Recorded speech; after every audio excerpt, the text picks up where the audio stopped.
This is a challenge that you have to face, and people that thrive and grow, if you will, are people that look at challenges as opportunities to rise above. I'm going to be the best amputee that I can be.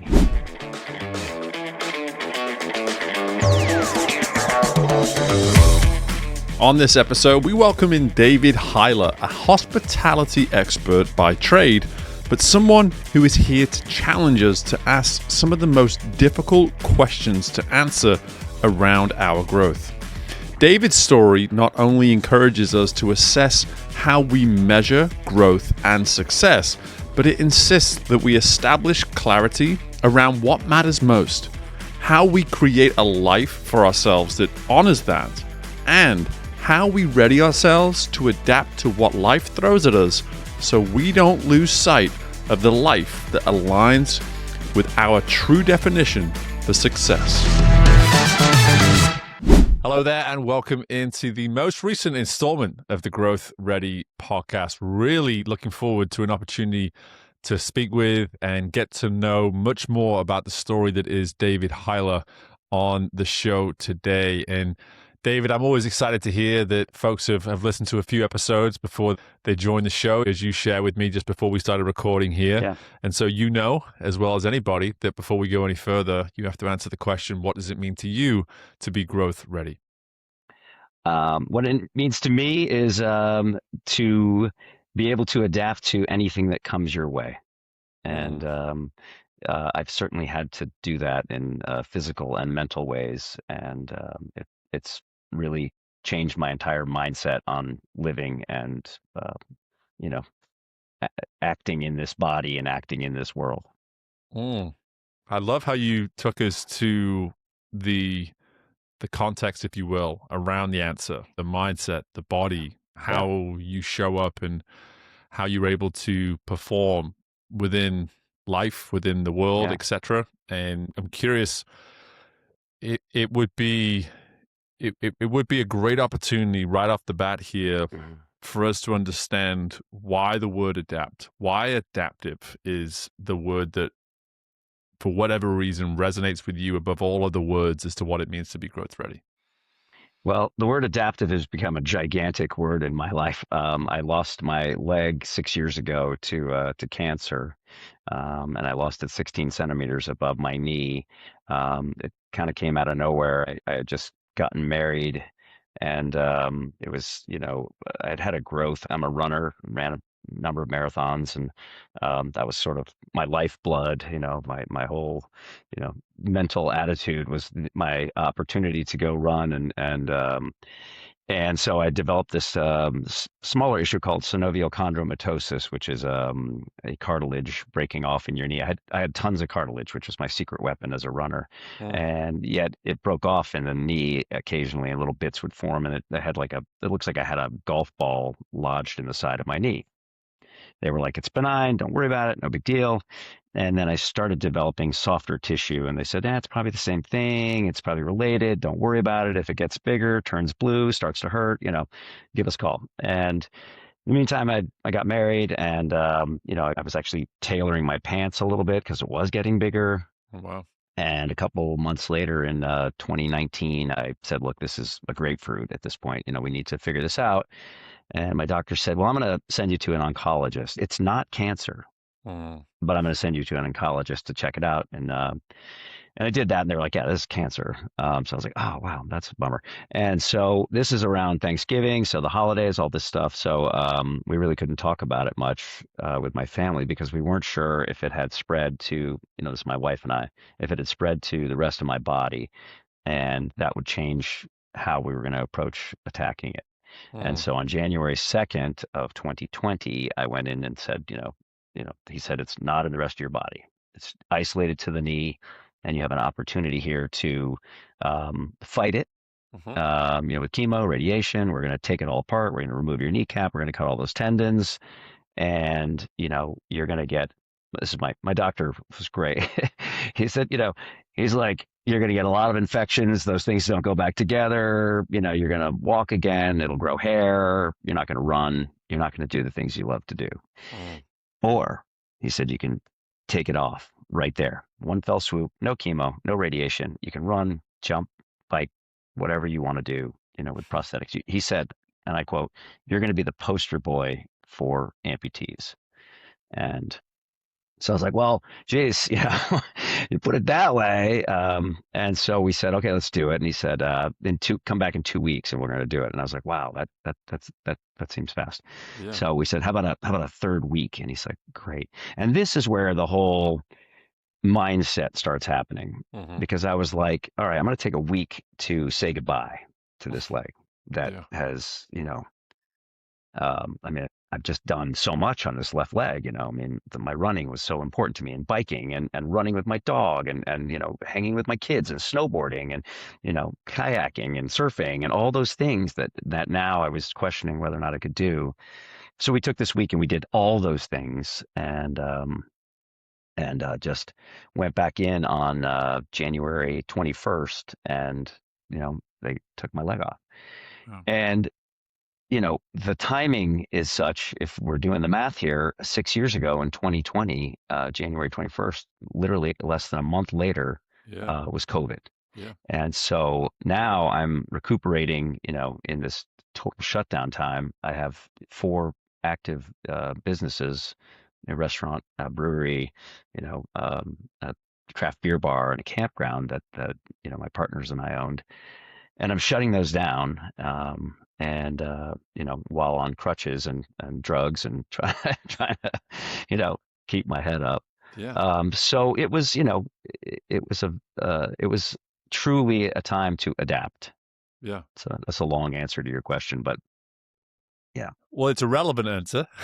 yeah, It yeah, may be long, but it was yeah, jam packed yeah, with yeah, relevance to yeah. this conversation. And just, and I have to make sure I heard you right. You not only were you going through this in COVID, but did you say that those companies that you're running, for the most part, so when you said you were shutting them down, you just meant for the time being, not like for good, right? We were Just to be shut clear. down for COVID. Yeah, it was Yeah. it was we had to close down, or I mean, one of them I was literally crutching in, and we were trying to do food to go. We Mm, tried to set up a to go business. mm, The brewery I had was only draft. So, yeah. nobody wants kegs in COVID because all of these businesses are shut down. Yeah. So we're now trying to, take funds, beg, borrow, and steal to buy a canning line so that we could actually can the beer to start putting it in stores. So it was just a ton of adapting, if you will. Yeah. Well, Yeah. so I absolutely want to go there, and I Yeah. appreciate that further context Sure. on that, because for me, what is, there's two sides of this that I'd love to learn more about. Hmm. One is the adaptive qualities that you had to utilize based on circumstances that were very much Hmm. forced upon you. But before we get to that, I also just want to go back and say, can we look at David prior to that moment, Hmm. and maybe just say, where within that did you feel, where within your journey up to that point did you feel as though you had built the adaptive qualities so that Hmm. in that moment you could be, from what it sounds like, pretty quick to decision. Like you made a decision there that some people would say, hey, before I make a decision, I really want to go away and think this through. And it almost Hmm. sounded like, from the way you gave us that story, that once presented with those two stories of the chemo and the processes that come with with recovering from cancer that way versus the amputation, Hmm. it sounded like you came to that decision quite easily. And so, with that Yeah. being said, I'm just curious, what was it about your journey up to that point where you knew you had the adaptive qualities to be able to handle what it was that was going to be coming on the other side of that decision? It's a great question, and it's a question people ask me a lot, because a lot of people say, you didn't want to, give it a shot. You didn't want to, like, try to Hmm. see, if you could save it. And, like, people always hear the, you'll never walk again. And they're like, I walked again, and then I ran, a 50-mile, Hmm. but it really didn't seem like I don't think I knew I had those adaptive qualities. Mm. I saw myself up to that point as a reactive person, and somebody that just, it comes at you and you do it. And that's, the hospitality business is filled with people like that. We we're ready to do anything it takes at any moment in the business because it's just coming at you. You can make your to-do list every day, which I did every single day, to-do list. And I would hope at the end of the day, I could look back at that list and cross off 2 or 3 items. I Mm-hmm. wasn't doing it in any order. It came at me, I did it, and then I hoped that I could remove a few items. Right. And of course, then I added 10 more, and and that's how that business works. It's full of ADHD people, and I love that kind of energy. I love just going and going and going. Mm-hmm. And so, in that moment, it was sort of something where, like I said, I realized I had this ability to say, okay, this is the right decision and this is the right thing to do. And I'm not just reacting here. I'm saying, I want to tackle this challenge, right? Mm-hmm. Because that's what it is, right?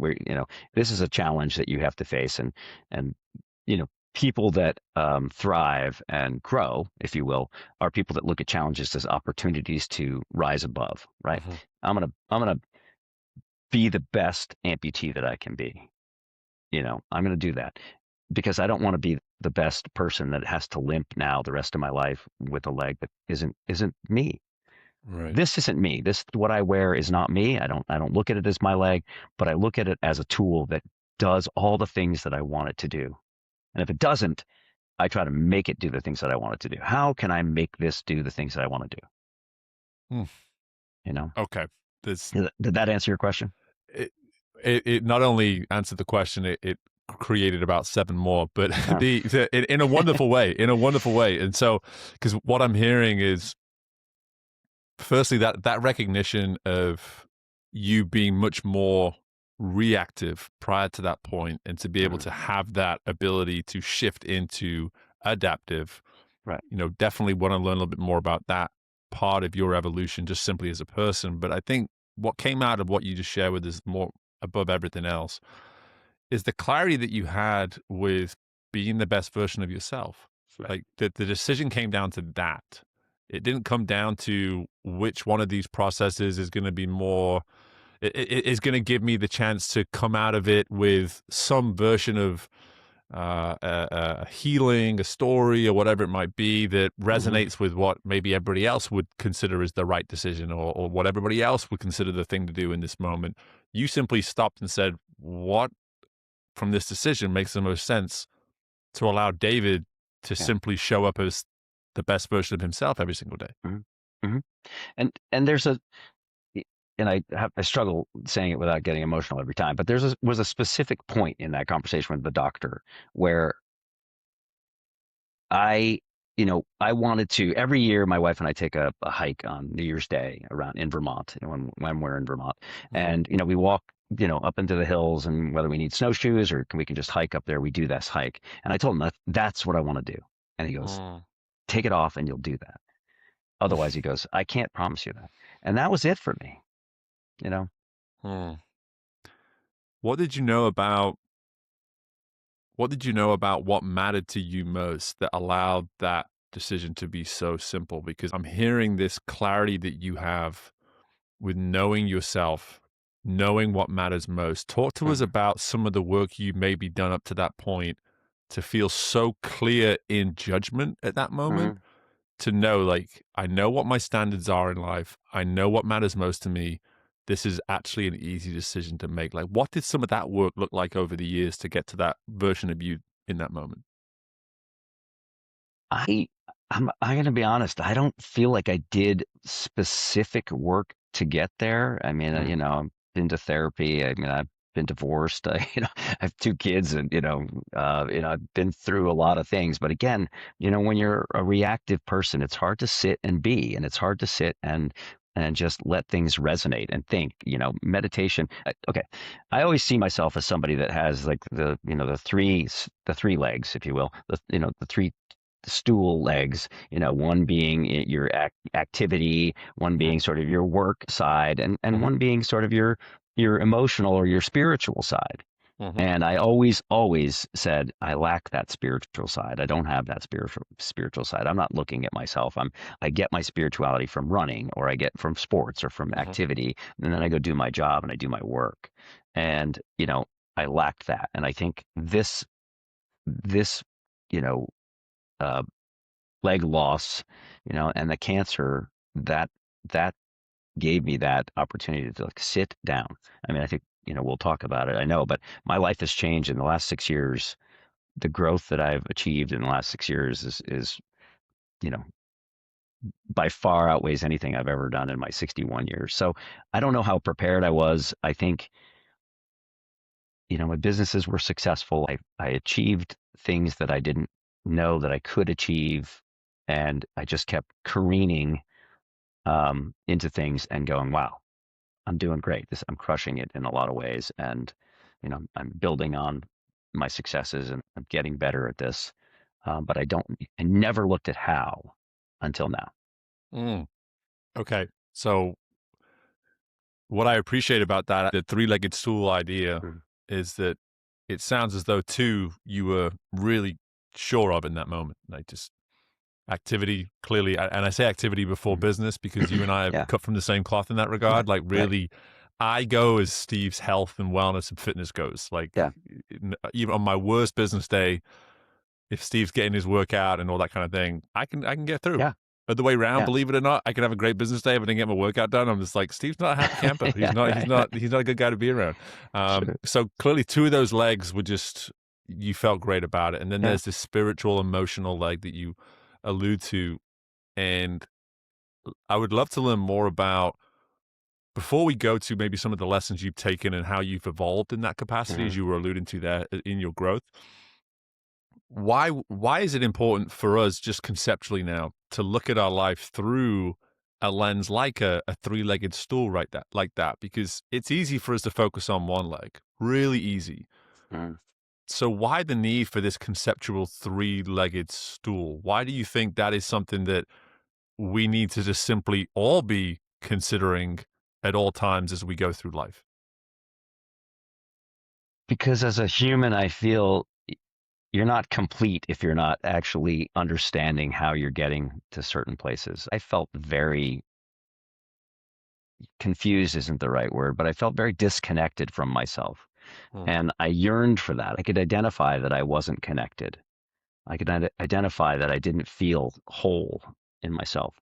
And I think, not to be too spiritual all about it, but I feel like, when you connect to yourself, that's really about taking the time, whether it's, sitting on top of a mountain watching the sunset, or it's about, going to, your faith or whatever it is that makes you sit and think and be, and then all those things kind of come together. Running was great for me. I'm not mhm, discounting how, and I'm sure it is for you too, when you do your workouts or whatever. I didn't run with headphones on. I ran with my dog. hmm, And that, if I was running training for a marathon, that's 17 miles. The farther I went, the more I just was in my head, and everything kind of had clarity for me. So I think without that third stool, you're just not a complete human. mhm. Yeah, it's fascinating to hear you hear it from both sides of the three-legged stool encourages us to be a little bit more present in the moment to consider things from all aspects. But what I liked about your answer was this idea of how is it through that reflection you're able to then align with the places you're trying to get to. So there's that present and there's that future component to what you're sharing with us. And as you alluded to there, like up until the moment of that prognosis, like y- you're you're sitting there saying, okay, I'm going. I'm just gonna go. I'm just gonna Yeah, go. And wherever I end up tomorrow, I'm gonna know what I need to do in that moment and react and keep doing the work that I need to do. And then suddenly there's this moment where you're forced to stop. You're forced to reflect yeah, in certain ways. But in doing so, it helps you understand that maybe you have greater control than ever before on where it is you're trying to get to and the direction that you're trying to go in order to get there. And so would love to right. just learn more now about this chapter that you've had post amputation. And Mhm. so you said earlier the most amount of growth in the last 6 years than any of the other 61 that you've been Yeah. around. Talk me through now just what have been some of those highlight moments, those highlight aha moments, if you will, Yeah. of where you've noticed the growth most significantly. I laugh because you say highlights, and I will say that there were a lot of lowlights. There was Okay. a lot of lowlights, and I say now that losing my leg and having cancer were not the worst part of the last 6 years. Were not the hardest parts, and Mm, you know it the that was obviously it stopped me. I mean, my wife always says that she thought this leg, losing a leg would slow me down, and she's like, "Well, we were wrong about that." But in a much different way. yeah. And the businesses were forced to change, and we had to adapt in that way. I'm trying to recover. I mean, I don't know how much you know about the hospitality industry, but um, you know, and I think you could see it in Louisiana. You could see it anywhere. Mhm. I mean, restaurants shutting down. Lack of staff, prices going up. We were in a small town in Vermont, and the staffing was brutal. We tried to shift to a model of QR codes, so that people didn't have to have full staff, and people loved our restaurant because we were so personal. That's who Mhm. I am. That was my side of Yeah. it. Now my partners, I'm like, hey, I've lost a limb. I'm going to be recovering. I need some help, and and they were like, we got you. And I was like, great. And so they shifted to this total QR code model, and then they said, we're moving to Florida. So, and I was like, yeah, I know, but we still need to be there. Somebody's got to be there. So as I recovered, I'm trying to now run this restaurant, which isn't mine anymore. It wasn't something I recognized. And, you know, it was really difficult to, face the reviews and the people coming at me saying, this sucks now. This isn't the Mm, same anymore, yeah. and, lack of business, prices going up, having to raise price. It was just, trying to change the menu, trying to get staff. It was just a nightmare in so many ways. And so for a couple of years, I ended up going back in. I told them I can't physically run around a restaurant all day long anymore. It's just not, what I want to do, and it's not what I'm really capable of. And that's what I ended up doing. And eventually, I just said, I'm done. We we Mhm. we gotta we gotta sell. We gotta get out of here. Yeah. And that took, a good year and a half to sort of downsize everything. So we sold the restaurant, we sold the brewery, we sold the craft beer bar, and my partners have kept the campground. Mm, And but I got out of all of it. And I think what it, now we get to the highlights. So that behind us, my wife and I looked at each other and we said, enough's enough. Let's get out of here. Let's stop yeah. doing this. Like, we have a 3,500 square foot house. The laundry and the kitty litter is in the basement. We live on the second floor, and it's gigantic. We will literally text each other from our offices, mine on the second floor, hers in here, and say, hey, do you want to meet for lunch in the kitchen? I mean, that's Right. not a joke. And this is stupid. What are we Yeah. doing? Why do we have all this stuff? And we just got rid of it, all Mhm. of it, all of it. And sold the house, sold all the businesses, sold my motorcycle, everything gone. And we bought an RV, and we live in an RV now, Wow. and just started driving around the country. Holy smokes. I Yeah. love that. And it was Yeah. amazing. It's, that's adapting. That's like, Yeah. I have one leg, and, I can go up and down stairs. I can do all that stuff. And, I still Yeah. do all the stuff, but I don't want to go up and down stairs. And, I don't always want to put it on. I don't mind being on crutches. And now I have almost everything is at arm's reach. Mhm. I've two stairs to go down to get out of the coach, Mhm.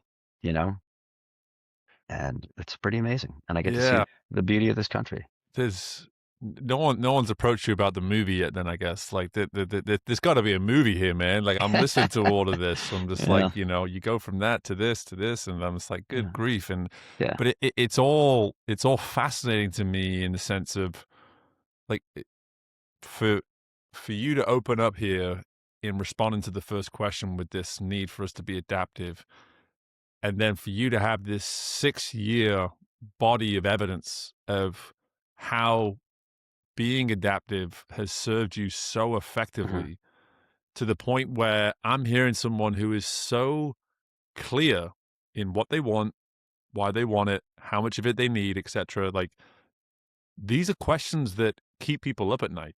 These are Yeah. questions that people spend years trying to answer, is like, what do I really want from this life? Or what do I really want my day to look like?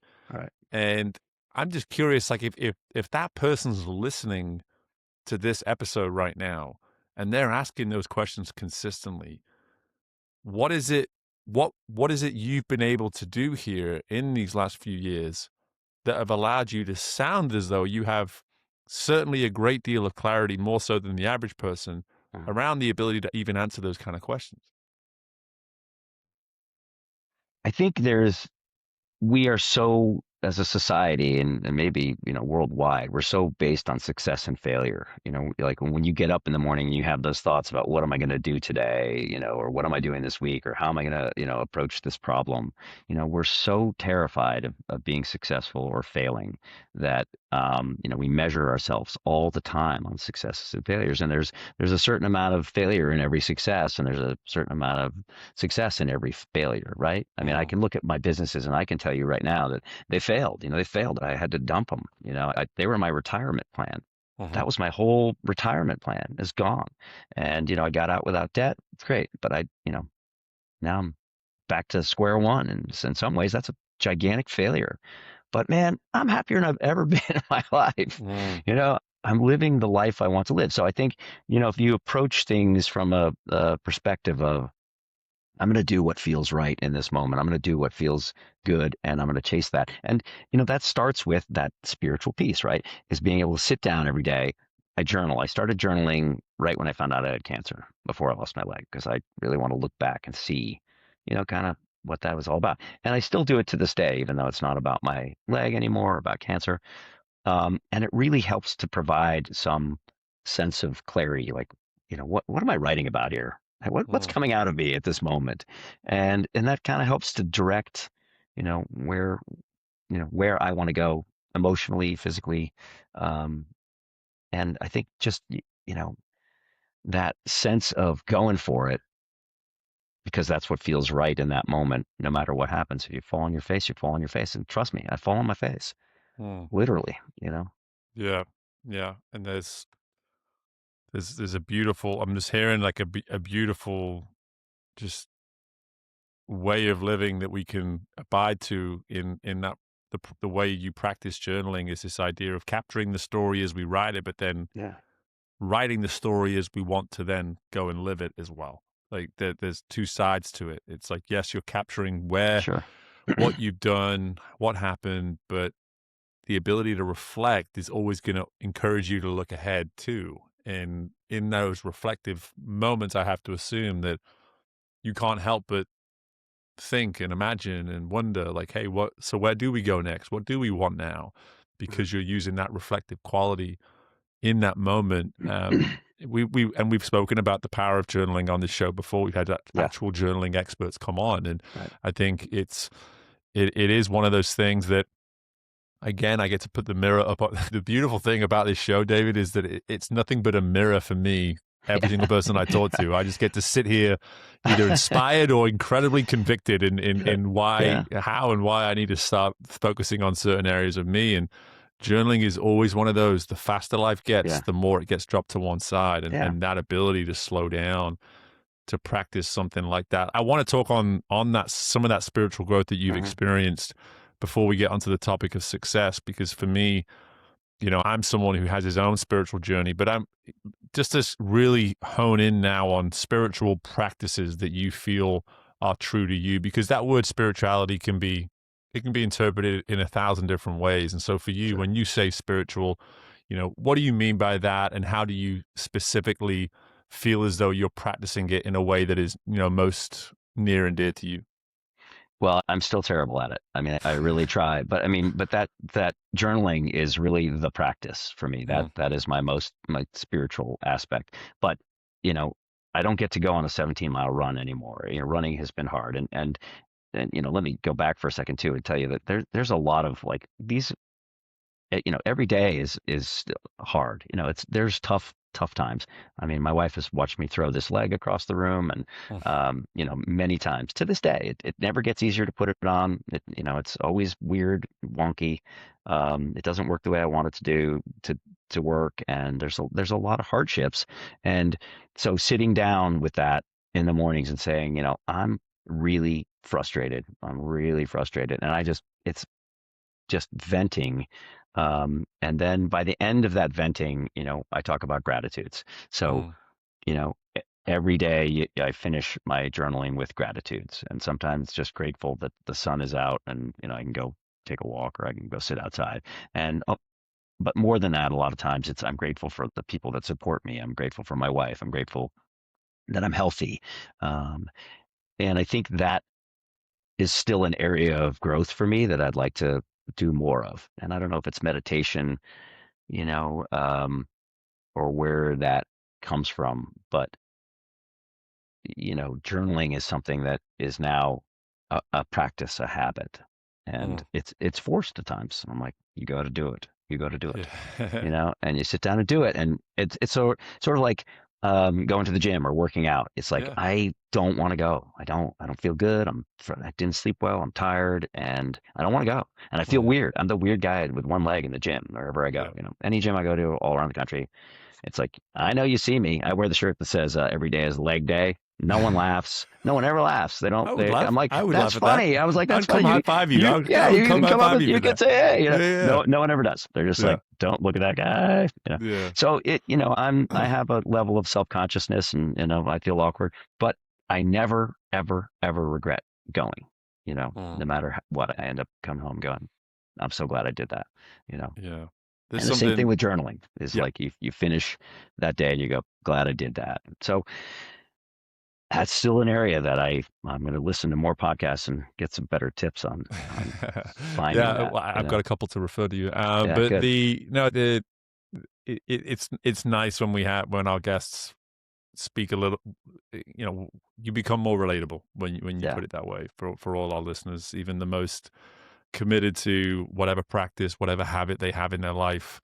They're going to have hard days, and yeah, one of my favorite things, I've said it on stages, I say it in conversations from time to time, is this idea that when it comes to work exercise, for me, journaling is no different. Any habit's no yeah. different.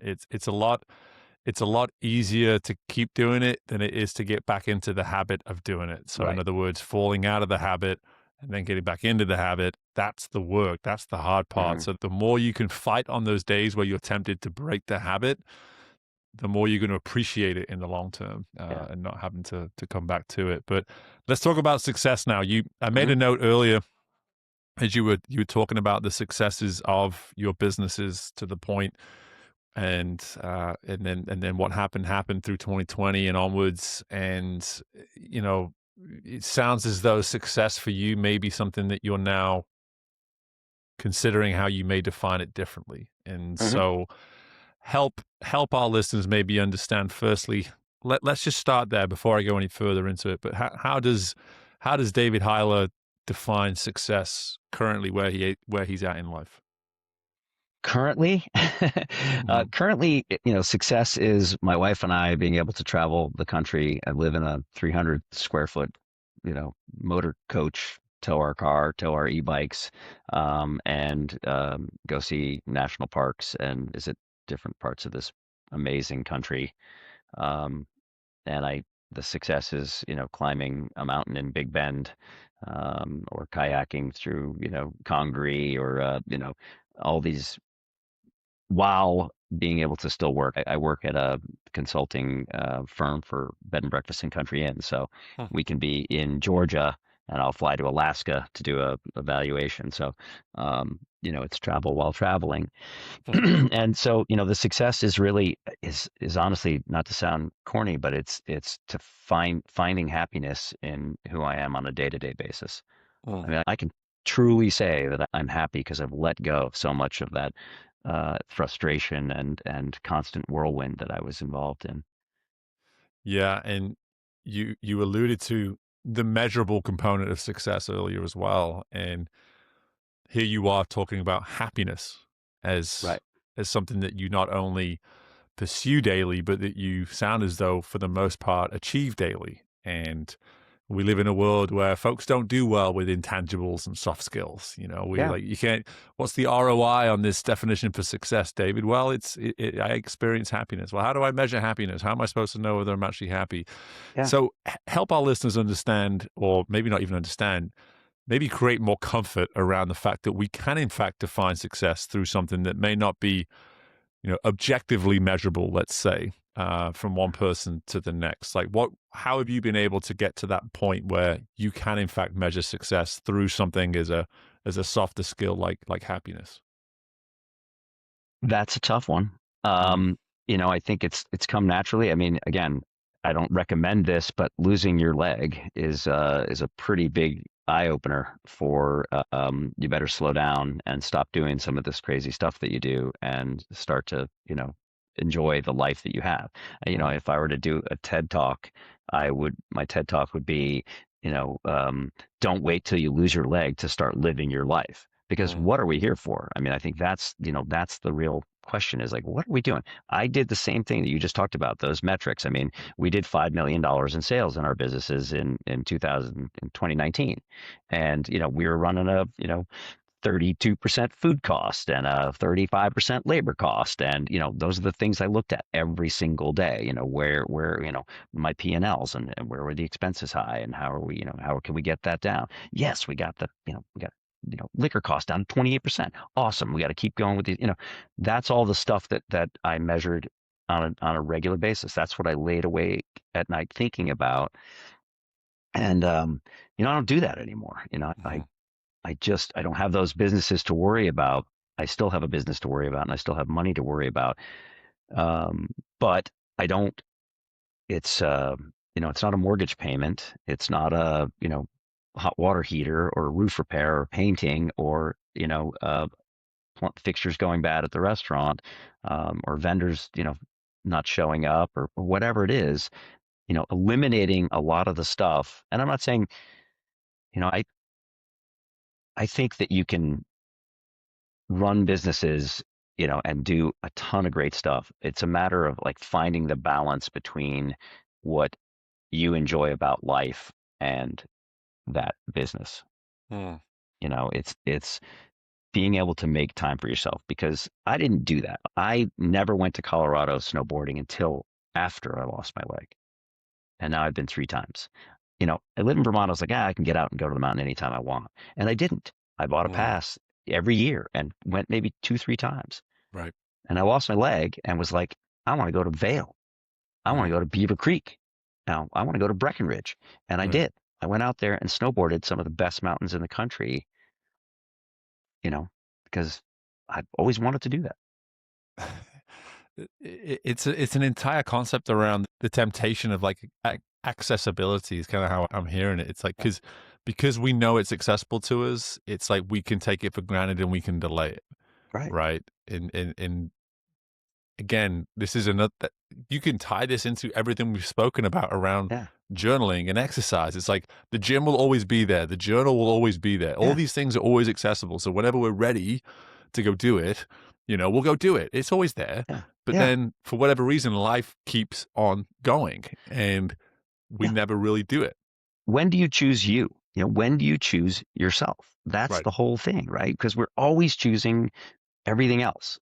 And we always say we can choose us, but we, Hmm. we don't do it. We don't do it enough. And I No. think that was the killer for me. I was fine, I was moving along. Everything seemed great. Business, we were crushing it. And then boom, Mm. wake But up. a question that you've provided us though is what am I here for? Mhm. I think that question forces you to do the work that we're talking about here. Right. If you avoid that question, some of these realizations that you've just shared with us, they're much more difficult to achieve because we're Right. not asking the hard enough question. We're not asking the right question that's going to solicit that type of thought and Right. reflection. And so I think that right there, when I ask around this concept of happiness being the target, let's say, the way that we Hmm. define success, something that we may find hard to measure, it's a lot easier to measure when you're asking that question on the front end of what am I here for? Right. Because hopefully in that answer, there will be some evidence of what happiness may look like for you, what Hmm. fulfillment may look like for you, what purpose may look like for you. And suddenly now that becomes the direction that you're working toward, right? Right. Yeah. I mean, I think it's a matter of choosing yourself and choosing what you want to be and where you want to be doing it, you Mm, know. yeah. And again, I'm not I Somebody asked me after we sold the restaurants, it was a great run, and I felt we did it for 13 years, and we were crushing it. People still ask me to this day, what happened? Why aren't you? I wish you were still here. It was so fun. It was 200 seats, and we had live music, and we had great beer, and we had great food, and it was sitting on the water, and a train behind us. I mean, that train would come through, and every single time, I'd be like, the train's here. I love the train. It was just such a great vibe. And when it was going, Yeah. it truly made me happy. I Mm, liked that. But the pressures of it and all the other stuff. So my point is basically, I think you can have a successful company, but I still didn't have the balance. I still didn't take the time for myself. I still made everyone else and everything else the priority over the things that really truly fulfilled me. I mhm, play music, which is the other, part of that stool and maybe part of that spirituality for me. I play guitar. mhm. And when I lost my leg, this guy I was talking to about, I didn't want to take a lot of painkillers. And this guy I was talking to, he's like, well, he said, you play guitar, right? And I said, yeah. And he's like, that's the best painkiller ever.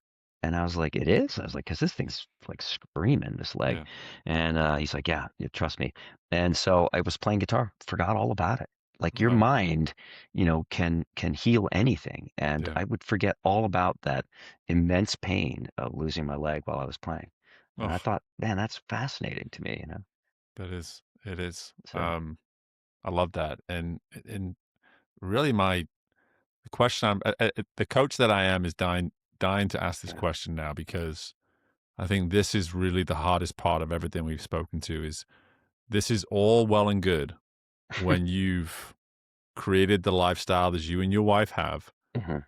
to protect this way of approaching life. But that is kind of where I want to finish our conversation and ask Sure. this question is how do we continue to protect everything that you're alluding to here? Like, Mhm. how are you, David, protecting yourself from potentially going back to the temptation of all of those other ways that you used to live what life, all of those other Mhm. ways that you used to define and measure success?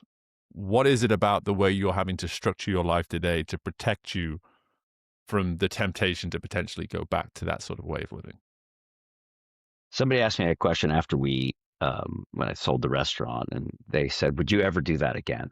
Hmm. And I said, "Well, you know, the bar starts at a wine bistro in Amsterdam, and it goes down precipitously from there." Yeah. And I think it's the same thing with our house. 35 square hundred square feet of house. Full attic, full of stuff from like my high school days, my college, my time in Europe. Like, all sitting in boxes for 20 something years, and it's all gone. I mean, mementos. We saved some stuff, but for the most part, it's all irrelevant, right? So I will never have a huge house again, Hmm. ever. It just isn't going to happen. Never going to fill up a house with a bunch of stuff. I'm never going to have a restaurant and a craft beer bar and a brewery and a food truck and a campground ever again. I don't need a legacy. I don't need to build a legacy. I need to do things that fulfill me and make me happy. If I could get a wine bistro in Amsterdam and take my boat into work every day, I'm there. That Yeah. sounds great. So I think it's creating scenarios. Like, I think when I started the restaurant operation, when my partners and I started it, we set out to do this really cool restaurant. And then we were like, hey, we need to get an external brewery. Let's get, we're selling tons of beer. Let's get this other brewery. So we had a 15-barrel brewing system. And then we're like, you know, we're only selling our beer. We need to sell like other beer. So let's have this craft Right. beer bar. And we need a campground. And it just, like, I didn't set out to have a legacy. We just kept thinking that's what we need to be successful, right? Like, we need to have this monumental thing that everybody goes, wow, look at those, moguls. And I look back and I go, I didn't want that. That's not what I wanted. Hmm. Uh, Something that I want everyone to hear in that response is if you don't get success right, if you don't define it correctly, we're going to be telling ourselves that we need things that we don't actually need. Like Right, right, that's what I'm right. hearing there. Yeah. Like that is so good, man. Like this idea that success wasn't necessarily the way it needed to be defined for you to be your most fulfilled, your most happy as you are Mhm. now. And because of that, there's this incessant need to keep identifying what we now need next, Hmm. and to do the work on the front end of what does success look like? How do I answer the question with conviction of what am I here for? What is best for me? And if I do that first, it should get really simple about what I do and don't need from that point on. That Right. there should be much greater simplicity in that process moving forwards. Right. And, letting go of ego is huge because, it's like, you want the biggest and the best. You want to be the biggest and the best. And, once you can let go of that and say, I just want to have something that I really enjoy that makes me feel great, and sure, make some money, have it be profitable. Great. Yeah. So, I love it. I love it. yeah. And Yeah. what I enjoy, there's a lot of things I enjoy about our show, David, but what I enjoy about our conversation today is that it allows us, we move along this spectrum on this show of like, what does growth and success look like in the business world? And Mm, if that's how you're wired and that's what you're trying to build. And then we have this other end of the spectrum of the personal side. We shift up and down this spectrum, if you will, of personal versus professional. mm-hmm. And what I think you've allowed us to do through your story is understand that we can experience both, but we just have to make sure we're asking the right questions. Whichever world we're in, Yeah. if we're asking that right question and we've got success figured out in terms of truly what it means to us, then no matter where we move along that spectrum, we should at least be able to align with, hey, am I doing what's best for me? Am I doing what's best for me? Am I doing what's best for those that matter most to me? No matter where I'm operating in, no matter what season of that world that I'm operating in as well. And doing it regularly. I think you brought it up earlier. It's Yeah. the habit. It's like you've got to, make sure that you've got the habit. You're asking yourself that question every day or regularly, at least, like checking in with yourself. Because when you're in the middle of it all, you don't check in with yourself, do you? You're just like careening, or at least that was me. For Yeah. sure. For Yeah. sure. David, it's such good stuff. And, Yeah. Thank you, Steve. typically I would say at this point, like, hey, where can we learn more about you and all this kind of thing? And like, but now I almost want to be like, hey, can we follow your Yeah, what RV state park? around? Yeah, Like, yeah, like yeah. where are you going to be at, man? I feel like you should have your own Yeah. little. Do you have like an Instagram You thing know, where you tell us we where you're at, or what? we How do we follow you, brother? we do an Instagram post every month, and I say we. It's really Nice. my wife, and she lets me be a collaborator on it. But we do. It's like it's always too long. I get to kind of help her edit it. It's about 3.5 minutes long every single time. But on my Instagram is at David Hiler, and we do of that month everywhere we went and all the kind of stuff we've been doing. But Yeah.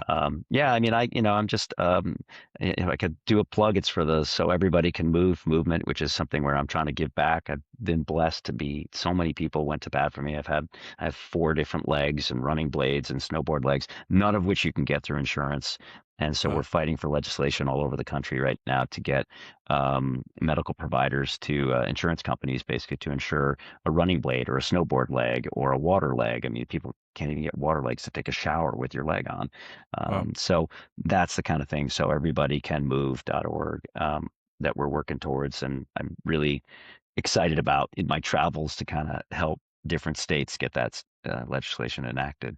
So I'm so glad that you mentioned that on the back end. Yeah. We're going to definitely get more information from you about that and Yeah. make sure we connect that with the episode and do our part in something that this is news to me. And so I'm glad that I've now learned about this and can hopefully contribute to that in time as well. Sure. But I'm certainly going to be following you. I look forward to a monthly video from you and your wife. I think it's a fascinating journey and chapter in your lives that you're on right now. And more importantly, Ben, I'm just so grateful, appreciative for the generosity of you just coming in and sharing so much of this with us.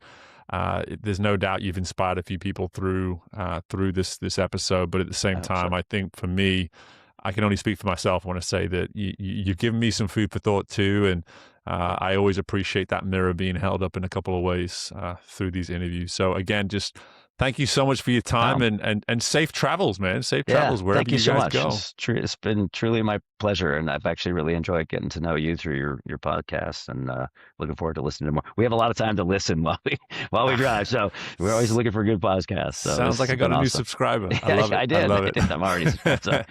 Awesome, man. All right, Thanks so much, again. Steve. Really, really appreciate it.